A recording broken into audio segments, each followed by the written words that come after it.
Good evening, friends. Today we are going to discuss an important hysteroscopic surgery, that is U2C1, that is complete uterine septum with a cervical septum. If you look at the transvaginal sonography, 3D transvaginal sonography, you can see the flat fundus and a complete septa extended till the external os. Now, in such case, you need to perform a good vaginoscopy because most of the time, in such cases, you find a longitudinal vaginal septum.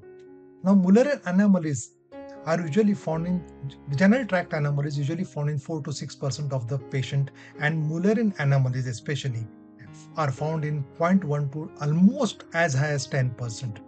So, why this case is important? Because 3 months back, a hysterolaparoscopy was done on this patient, and patient had left-sided chocolate cyst, and they removed the chocolate cyst. However, in hysteroscopy, they couldn't find only right-sided cavity. They could not find any other cavity. Although 3D TVS was done at that time also and revealed the same finding.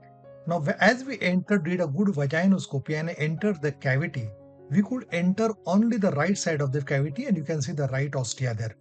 As we came out and we tried to see where is the communication to the left side of the cavity, because the cervix revealed only one opening, that is one external wall. This was a suspicious lesion where there could have been a fusion.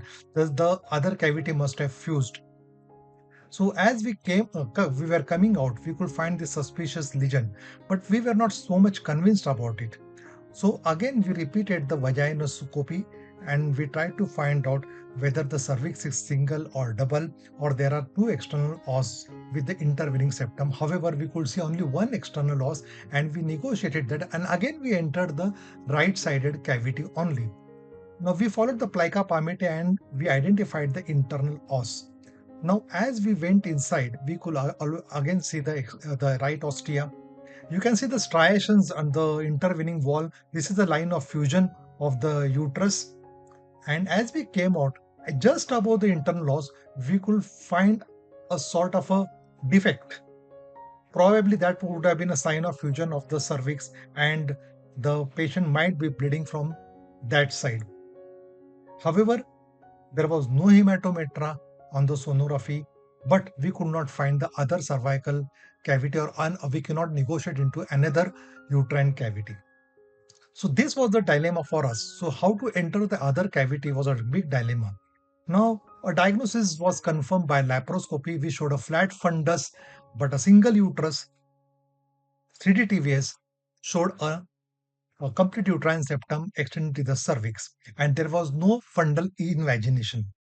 So as we came out, we were in dilemma. So I want to show you how does a normal cervix looks. Normal cervix usually has only one external os, and a cervical septa usually shows two external os with the intervening tissue called as cervical septum.